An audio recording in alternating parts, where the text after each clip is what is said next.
Hi friends, Assalamu alaikum. Welcome back to my channel. ഇന്ന് ഞാൻ വന്നിട്ടുള്ളത് ഒരു ട്രാവൽ വ്ലോഗുമായിട്ടാണ്. കഴിഞ്ഞ നവംബറിൽ ഞങ്ങൾ കസാഖിസ്ഥാനിലെ അൽമാട്ടിയിലേക്ക് ഒരു യാത്ര ചെയ്തിട്ടുണ്ടായിരുന്നു. അപ്പോൾ അതിൻ്റെ കുറച്ച് വിശേഷങ്ങളായിട്ടാണ് ഞാനിന്ന് വന്നിട്ടുള്ളത്. വിൻ്റർ സ്റ്റാർട്ട് ചെയ്യുന്ന ആ ഒരു ടൈമിലായിരുന്നു നമ്മൾ പോയിട്ടുണ്ടായിരുന്നത്. കഴിഞ്ഞ പ്രാവശ്യം ഉസ്ബെക്കിസ്ഥാനിൽ പോയതുപോലെ തന്നെ ഇത്തവണ ഞങ്ങൾ 3 ഫാമിലി ഒന്നിച്ചാണ് പോയിട്ടുണ്ടായിരുന്നത്. ഒന്ന് ഞങ്ങളുടെ ഒരു ഫ്രണ്ടും ഫാമിലിയും പിന്നെ എൻ്റെ സിസ്റ്ററും ഫാമിലിയും കൂടെ ഉണ്ടായിരുന്നു. അബുദാബിയിൽ നിന്നും വിസ് എയറിലായിരുന്നു നമ്മൾ പോയിട്ടുണ്ടായിരുന്നത്. ബഡ്ജറ്റ് ഫ്രണ്ട്ലി ആയതുകൊണ്ടാണ് നമ്മൾ വിസ് എയർ തന്നെ വീണ്ടും ചൂസ് ചെയ്യുന്നത്. അബുദാബി സിറ്റിയിൽ നിന്നും നമ്മൾ എയർപോർട്ടിലേക്ക് ബസ്സിലായിരുന്നു പോയിട്ടുണ്ടായിരുന്നത്. മക്കൾസ് എല്ലാം നല്ല എക്സൈറ്റഡ് ആണ്. നല്ലപോലെ യാത്ര ചെയ്യാനൊക്കെ ഇഷ്ടമുള്ള കുട്ടികളായതുകൊണ്ട് നമുക്ക് വലിയ ബുദ്ധിമുട്ടൊന്നും ഉണ്ടായിരുന്നില്ല. ലോകത്തിലെ 9ാമത്തെ വലിയ രാജ്യമാണ് ഈ കസാഖിസ്ഥാൻ. കസാഖിസ്ഥാനിലേക്ക് പോകാനായിട്ട് ഇന്ത്യൻ പാസ്പോർട്ട് ഹോൾഡേഴ്സിന് വിസയുടെ ആവശ്യമില്ല. അവിടെ നമുക്ക് 14 ദിവസം വിസ ഇല്ലാതെ സ്റ്റേ ചെയ്യാവുന്നതാണ്. അപ്പോൾ ഇത്തവണത്തെ നമ്മുടെ യാത്ര പുതിയ എയർപോർട്ട് ടെർമിനലിൽ നിന്നാണ്. സിറ്റിയിൽ നിന്ന് ഏകദേശം 1 മണിക്കൂർ യാത്ര ഉണ്ടായിരുന്നു എയർപോർട്ടിലേക്ക്. നമ്മൾ എയർപോർട്ട് എത്തിയിട്ടുണ്ട്.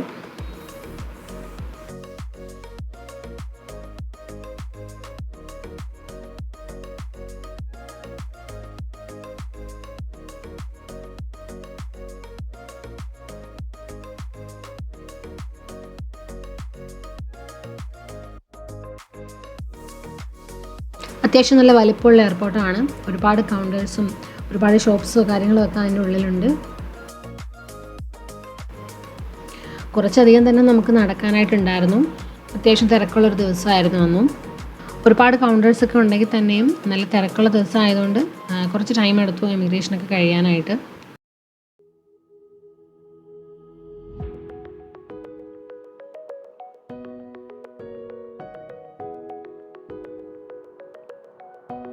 നമ്മുടെ ഫ്ലൈറ്റിൻ്റെ ടൈം ഉച്ചയ്ക്ക് 2:35 ഫ്ലൈറ്റിൽ ഫുഡൊന്നും ഉണ്ടായിരുന്നില്ല. അതുകൊണ്ട് നമ്മൾ കഴിച്ചിട്ടാണ് പോകുന്നത്.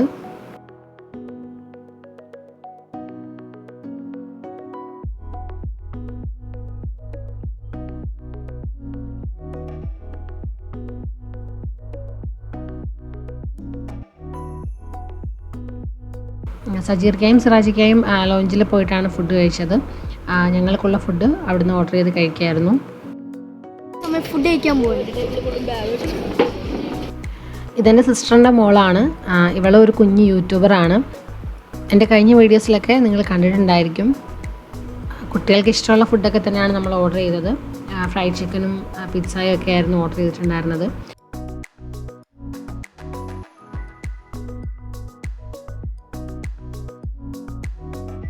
അങ്ങനെ നമ്മൾ ഫുഡൊക്കെ കഴിച്ചിട്ട് ഗേറ്റിലേക്ക് പോയി.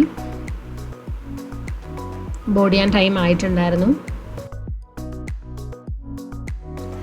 ഒരുപാട് പേര് എന്നോട് യൂട്യൂബിൽ കമൻസ് ആയിട്ടും ഇൻസ്റ്റയിൽ മെസ്സേജ് ആയിട്ടും ഒക്കെ കുറേ ഡൗട്ട്സൊക്കെ ചോദിക്കാറുണ്ട്. പോകുന്ന രാജ്യത്തെ അവിടുത്തെ സേഫ്റ്റിയും കാര്യങ്ങളും പിന്നെ നമ്മൾ എന്തൊക്കെയാണ് പോകുമ്പോൾ തയ്യാറെടുക്കേണ്ടത് എന്തൊക്കെയാണെന്നൊക്കെ ഒരുപാട് പേരെന്നോട് ചോദിക്കാറുണ്ട്. എന്നെക്കൊണ്ട് പറ്റുന്ന രീതിയിലൊക്കെ ഞാൻ മറുപടിയും കൊടുക്കാറുണ്ട്.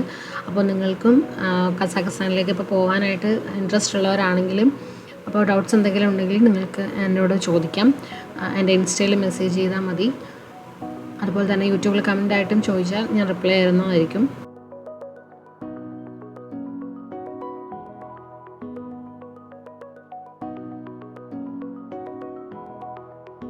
കസാഖിസ്ഥാനിലെ ടൈം എന്ന് പറയുന്നത് UAE ടൈമിനേക്കാളും 2 അവർ കൂടുതലാണ്.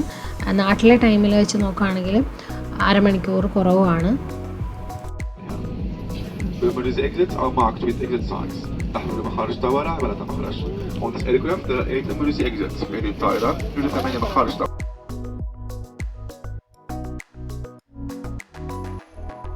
ഇതുവരെ ഞങ്ങൾ യാത്ര ചെയ്തതിനേക്കാളും കുറച്ച് കൂടുതൽ സമയം ഫ്ലൈറ്റ് ടൈം ഉണ്ടായിരുന്നു. 4.5 മണിക്കൂർ തൊട്ട് 5 മണിക്കൂർ വരെ യാത്രയുണ്ട് കസാഖിസ്ഥാനിലേക്ക്. അങ്ങനെ നമ്മൾ കസാഖിസ്ഥാനിലെ അൽമാത്തിയിലെത്തിയിട്ടുണ്ട്. ഫ്ലൈറ്റ് ലാൻഡ് ചെയ്തത് അവിടുത്തെ ഒരു 9:10 ആയിരുന്നു. നമ്മുടെ UAE ടൈം പറയുകയാണെങ്കിൽ 7:10 അവിടെ ലാൻഡ് ചെയ്തത്.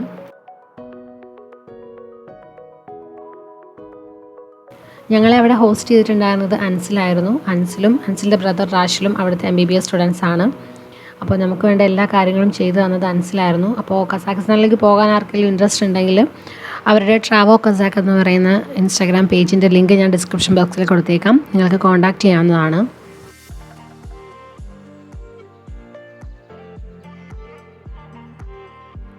അത്യാവശ്യം നല്ല തണുപ്പുണ്ടായിരുന്നു, അതുപോലെ ഫോഗും ഉള്ളൊരു ക്ലൈമറ്റ് ആയിരുന്നു. ഇദ്ദേഹം ഞങ്ങൾ എയർപോർട്ടിൽ നിന്ന് പരിചയപ്പെട്ട ഒരു കസാക്ക് ലോക്കലാണ്, അൻസിലിൻ്റെ ഫ്രണ്ട് കൂടിയാണ്. അദ്ദേഹം നന്നായിട്ട് മലയാളവും ഹിന്ദിയൊക്കെ സംസാരിക്കുന്നുണ്ടായിരുന്നു. പുള്ളി കുറച്ചു കാലം ദുബായിലുണ്ടായിരുന്നു എന്നൊക്കെയാണ് പറഞ്ഞത്. അദ്ദേഹത്തിന് നമ്മുടെ നാട്ടിലെ കാര്യങ്ങളൊക്കെ ഒരുവിധമൊക്കെ അറിയാം.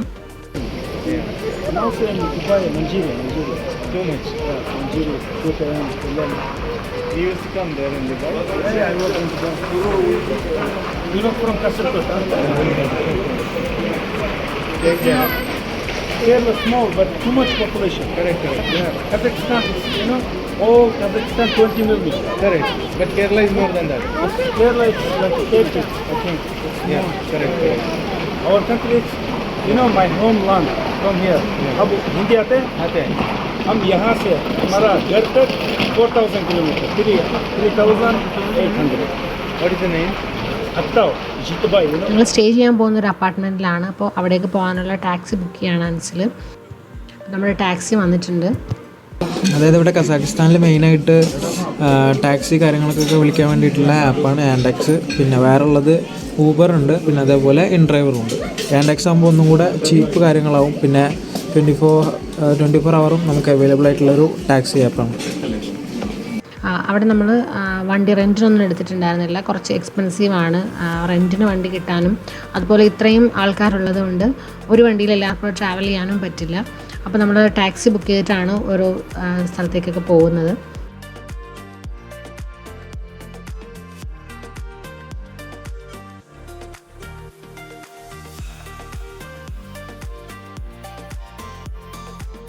അങ്ങനെ നമ്മൾ അപ്പാർട്ട്മെൻറ്റിൽ എത്തിയിട്ടുണ്ട്. ഒരു 2 BHK അപ്പാർട്ട്മെൻ്റ് ആയിരുന്നു. കിച്ചണും കാര്യങ്ങളും എല്ലാം അവിടെ തന്നെ ഉണ്ടായിരുന്നു. അപ്പോൾ നമുക്ക് കുക്ക് ചെയ്ത് വേണമെങ്കിൽ കഴിക്കുകയും ചെയ്യാമായിരുന്നു. അത്യാവശ്യം വേണ്ട പാത്രങ്ങളും ഒക്കെ അവിടെ തന്നെ ഉണ്ടായിരുന്നു. ശരിക്കും ഒരു ഹോംലി ഫീലായിരുന്നു. നമ്മൾ വീട്ടിൽ താമസിക്കുന്ന രീതിയിൽ തന്നെ നമുക്കവിടെ അത്രയും ദിവസം അവിടെ സ്റ്റേ ചെയ്യാനായിട്ട് പറ്റി. നമ്മൾ അബുദാബിയിൽ നിന്ന് പോകുമ്പോൾ ഡോളറായിട്ടാണ് ക്യാഷ് കൊണ്ടുപോയിട്ടുണ്ടായിരുന്നത്. എന്നിട്ട് അവിടെ ചെന്നിട്ട് പുറത്ത് എക്സ്ചേഞ്ച് ഒരുപാടുണ്ട്, അവിടെ നിന്നാണ് നമ്മൾ കൺവേർട്ട് ചെയ്ത് അവിടുത്തെ ടെങ്കയാക്കിയത്. ആ റൂമിൽ ചെന്ന് എല്ലാവരും ഒന്ന് ഫ്രഷ് ആയതിനു ശേഷം ഡിന്നർ കഴിക്കാനായിട്ടൊരു തുർക്കിഷ് റെസ്റ്റോറൻറ്റിലാണ് പോയത്. നമ്മൾ നേരത്തെ ഉസ്ബെക്കിസ്ഥാനിൽ കഴിച്ച ആ ഒരു ഫുഡും കാര്യങ്ങളൊക്കെ തന്നെയാണ് ഇവിടെയും. പ്രത്യേകിച്ച് ഇവരുടേതായിട്ടുള്ള ഫുഡും കാര്യങ്ങളും ഒന്നുമില്ല. ആ ഫുഡിൽ അങ്ങനെ പുതുമയൊന്നും തോന്നിയിട്ടുണ്ടായിരുന്നില്ല. എങ്കിലും നമ്മൾ അവിടുത്തെ ഫുഡ് തന്നെ മാക്സിമം കഴിക്കാനായിട്ട് ശ്രമിച്ചു.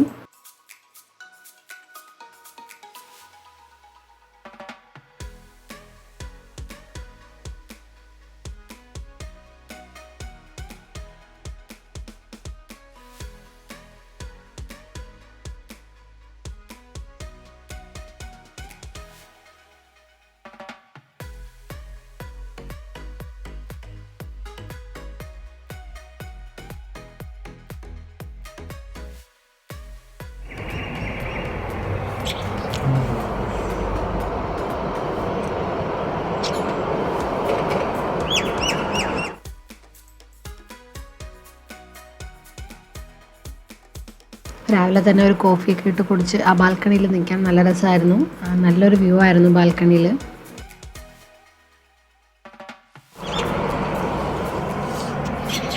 അപ്പോൾ നെക്സ്റ്റ് ഡേ മോർണിംഗ് നമ്മൾ ഷിംബുലാക്ക് മൗണ്ടൻ റിസോർട്ടിലേക്കാണ് പോകുന്നത്. സ്നോ കാണാൻ വേണ്ടിയിട്ടാണ് നമ്മളിന്ന് പോകുന്നത്. ഞങ്ങളുടെ ഡ്രൈവർ ഒരു ലേഡി ഡ്രൈവറായിരുന്നു. അവർ നന്നായിട്ട് ഇംഗ്ലീഷൊക്കെ സംസാരിക്കുന്നുണ്ട്. കൂടുതലായിട്ടും അവിടെയുള്ള ആൾക്കാരൊന്നും ഇംഗ്ലീഷൊന്നും സംസാരിക്കുന്നുണ്ടായിരുന്നില്ല. നമ്മൾ എയർപോർട്ടിൽ നിന്ന് വിടാൻ വന്ന ഡ്രൈവറൊന്നും ഒട്ടും നമ്മൾ പറയുന്നത് മനസ്സിലാവുന്നുണ്ടായിരുന്നില്ല. ലാംഗ്വേജ് കുറച്ച് പ്രശ്നമാണ്. പിന്നെ അൻസിൽ കൂടെ ഉള്ളതുകൊണ്ട് നമുക്ക് ട്രാൻസ്ലേറ്റ് ചെയ്ത് ബുദ്ധിമുട്ടേണ്ടിയൊന്നും വന്നിട്ടുണ്ടായിരുന്നില്ല. അങ്ങനെ നമ്മൾ ഷിംബുലാക്കിൽ എത്തിയിട്ടുണ്ട്. സെൻട്രൽ ഏഷ്യയിലെ തന്നെ ഏറ്റവും വലിയ സ്കീയിങ് റിസോർട്ടാണിത്.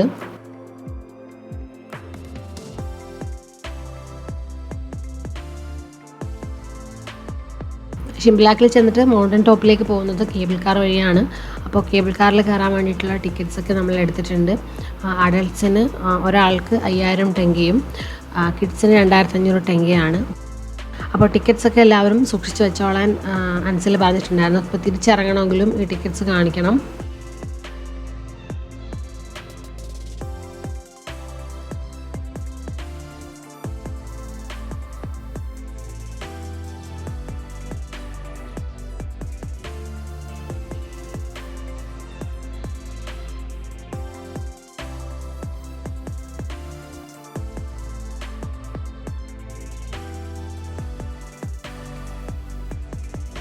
ഞങ്ങൾ റൂമിൽ നിന്ന് ഇറങ്ങുമ്പോൾ തന്നെ ഉച്ച ആവാറായിട്ടുണ്ടായിരുന്നു.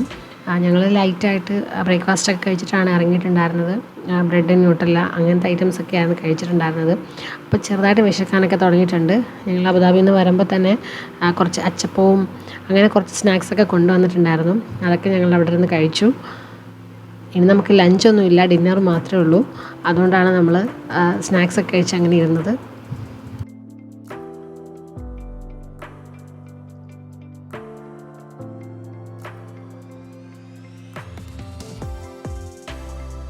സെൻട്രൽ ഏഷ്യയിലെ തന്നെ ഏറ്റവും വലിയ സ്കീയിങ് സെൻ്ററാണിത്. 1940-ലാണിത് കണ്ടെത്തിയത്. 1983-ൽ സോവിയറ്റ് യൂണിയൻ ഒളിമ്പിക്സിന് വേണ്ടിയിട്ടുള്ള ട്രെയിനിങ് സെൻ്ററാക്കി മാറ്റിയത്. ആ ഒരു സമയത്താണ് ഇവിടെ റെസ്റ്റോറൻറ്റ്സും ഹോട്ടലും ഒക്കെ വന്നിട്ടുള്ളത്.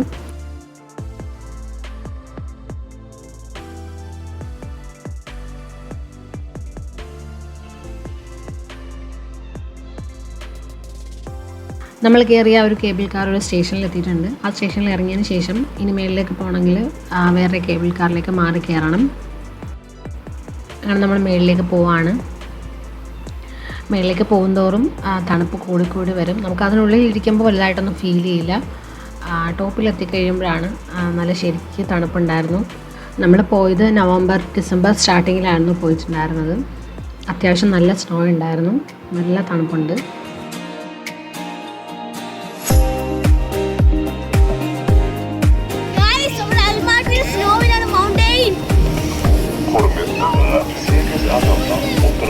മഞ്ഞ് പെയ്യുന്നത് കാണാൻ പറ്റിയിട്ടുണ്ടായിരുന്നില്ല. ആ ഒരു ടൈമിൽ മഞ്ഞ് പെയ്യുന്നുണ്ടായിരുന്നില്ല. ഞങ്ങൾ അവിടുന്ന് തിരിച്ച് വന്നതിന് 2-3 ദിവസം കഴിഞ്ഞപ്പോഴാണ് അവിടെ നല്ല തണുപ്പ് കൂടിയതും ടെമ്പറേച്ചർ ശരിക്കും ലോ ആകാൻ തുടങ്ങിയതും ഒക്കെ ആ ഒരു ടൈമിലായിരുന്നു. നല്ല സ്നോ ഒക്കെ ഉണ്ടായിരുന്നു. ഞങ്ങൾ പോയ ടൈമിൽ അധികം ബുദ്ധിമുട്ടില്ലാത്തൊരു കാലാവസ്ഥയായിരുന്നു.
കുറേ ടൈമൊന്നും നമുക്ക് സ്നോയിൽ തന്നെ നിൽക്കാനായിട്ട് പറ്റുന്നുണ്ടായിരുന്നില്ല. അപ്പോൾ അടുത്ത് കുറേ റെസ്റ്റോറൻറ്റ്സ് ഉണ്ട് മേളിൽ തന്നെ. അപ്പോൾ ഞങ്ങളൊരു റെസ്റ്റോറൻറ്റിൽ കയറി കുറച്ച് നേരം നിന്നു. എൻ്റെ മോൻ ചെറുതായിട്ട് കരയുന്നുണ്ടായിരുന്നു തണുത്തിട്ട്. സ്ലിപ്പൊക്കെ ആയി തറയാൻ നല്ല ചാൻസ് ഉണ്ട്.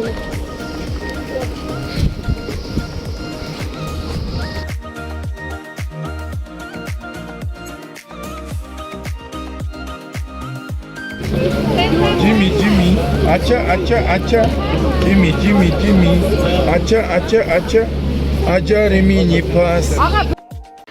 അവിടുത്തെ ലോക്കൽസൊക്കെ നമ്മളെ കാണുമ്പോൾ ഈ ഒരു സോങ്ങാണ് എപ്പോഴും പാടുന്നത്. അവർക്കാകെ അറിയാവുന്ന ഒരു പാട്ട് ഇതാണ്. ഇന്ത്യൻസിനെ കാണുമ്പോൾ ഈ പാട്ട് പാടി കേൾപ്പിക്കും നമ്മളെ. ഞങ്ങൾക്കങ്ങനെ കുറേ അനുഭവം ഉണ്ടായി. ടാക്സി ഡ്രൈവേഴ്സും ഒക്കെ ഈ പാട്ട് ഞങ്ങൾക്കറിയാം എന്നിങ്ങനെ പറയുന്നുണ്ടായിരുന്നു.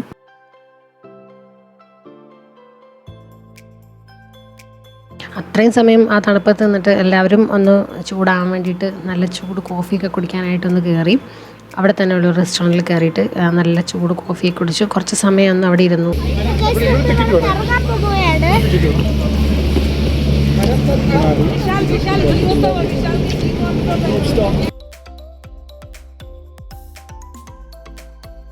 ഞങ്ങളങ്ങനെ താഴേക്ക് ഇറങ്ങുമ്പോൾ ഇരുട്ട് വീഴാൻ തുടങ്ങിയിട്ടുണ്ടായിരുന്നു. നമ്മൾ കേബിൾ കാർ ഇരിക്കുമ്പോൾ തന്നെ നമുക്ക് അവിടെ താഴെ സ്കീയിങ് ട്രെയിനിങ് സെൻറ്റേഴ്സൊക്കെ നമുക്ക് കേബിൾ കാർ ഇരിക്കുമ്പോൾ തന്നെ കാണാനായിട്ട് പറ്റുന്നുണ്ടായിരുന്നു.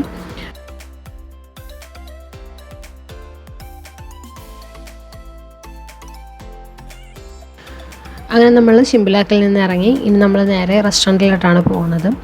നമ്മൾ ഫുഡൊന്നും കഴിച്ചിട്ടുണ്ടായിരുന്നില്ല. അപ്പോൾ നമ്മൾ പോകുന്നത് ഒരു ഉസ്ബെക്കിസ്ഥാനി റെസ്റ്റോറൻറ്റിലേക്കാണ്.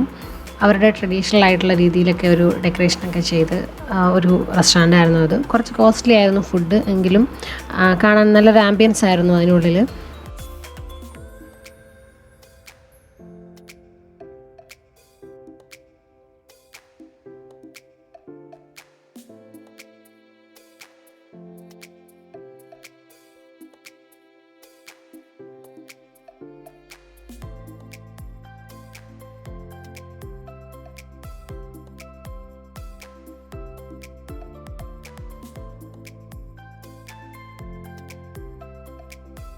ഫുഡ് നമ്മൾ നേരത്തെ കഴിച്ചിട്ടുള്ള ഉസ്ബെക്കിസ്ഥാനിലെ ആ ഒരു പുലാവാണ് കഴിച്ചിട്ടുണ്ടായിരുന്നത്. ഹോഴ്സ് മീറ്റൊക്കെ വെച്ചിട്ടുള്ള ഈ റൗണ്ട് ഷേപ്പിൽ ഇരിക്കുന്നത് ഹോഴ്സ് മീറ്റാണ്. പിന്നെ നമ്മൾ നോർമലി ഓർഡർ ചെയ്യുന്ന ഗ്രിൽ പ്ലാറ്ററൊക്കെ തന്നെയായിരുന്നു. ഇങ്ങനത്തെ കൺട്രീസിലൊക്കെ പോകുമ്പോൾ നമുക്ക് ഇതൊക്കെ കഴിക്കാനായിട്ട് പറ്റുള്ളൂ. കാരണം നമ്മുടെ ടൈപ്പ് കറീസും കാര്യങ്ങളും ഒന്നും ഇവർക്കില്ല. ഒരുപാട് സ്പൈസി ഫുഡില്ല. ഇതുപോലത്തെ ഫുഡൊക്കെ ആയിരിക്കും കൂടുതലും കഴിക്കാനായിട്ട് കിട്ടുക. കൂടെ നമ്മൾ ബ്രെഡും ഓർഡർ ചെയ്യും. ഫുഡ് കഴിച്ചിട്ട് നമ്മൾ നേരെ നമ്മുടെ അപ്പാർട്ട്മെൻറ്റിലേക്കാണ് പോയിട്ടുണ്ടായിരുന്നത്. അപ്പോൾ ഇത്രയേ ഉള്ളൂ ഇന്നത്തെ വീഡിയോ. എല്ലാവർക്കും ഇഷ്ടമായെന്ന് വിചാരിക്കുന്നു. ബാക്കി അൽമാട്ടിയിലെ വിശേഷങ്ങളൊക്കെ ആയിട്ട് അടുത്ത വീഡിയോയിൽ കാണാം ഇൻഷാ അല്ലാ. വീഡിയോ എല്ലാവർക്കും ഇഷ്ടമായെങ്കിൽ ലൈക്ക് ചെയ്യാൻ മറക്കരുത്, കമൻറ്റും ഷെയറും ചെയ്യുക. ചാനൽ ആദ്യമായിട്ടാണ് കാണുന്നതെങ്കിൽ സബ്സ്ക്രൈബ് ചെയ്യാനും മറക്കരുത്. പുതിയ നല്ല റെസിപ്പീസും വീഡിയോസും ഇതുപോലത്തെ ട്രാവൽ വ്ലോഗ്സും ഒക്കെ ആയിട്ട് ഇൻഷാ അല്ലാ വീണ്ടും കാണാം. Thank you for watching. By.